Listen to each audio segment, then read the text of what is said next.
The necessity of spiritual communion during pandemic. Even at the early days of the COVID-19 pandemic and worldwide lockdown of cities, Pope Francis encouraged the faithful to make a lot of spiritual communions.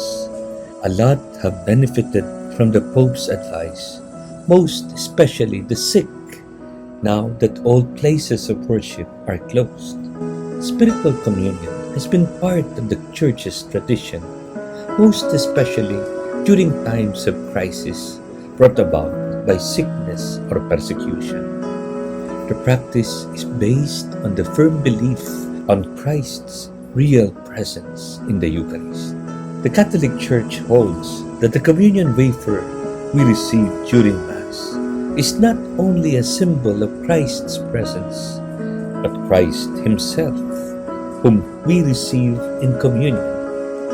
If we cannot receive Him sacramentally, we can always receive the Lord spiritually. The Magisterium teaches that spiritual communion has the same value as receiving sacramental communion, depending on the fervor of love that one expresses in uniting oneself to Christ, present, body, soul, and divinity in the sacred host. According to Saint Josemaria Escrivá, spiritual communions improve the presence of God. The Catechism teaches the Eucharist is the summit and source of the Christian life. There is no greater desire for a Christian than to unite his soul to God. In times of pandemic, we feel in a more realistic way our hunger for God, or the desire to be with Him, and the assurance that we are not alone. The Church adds, a special advantage of spiritual communion is that we can make it as often as we like, even hundreds of times, most especially when we feel down and alone.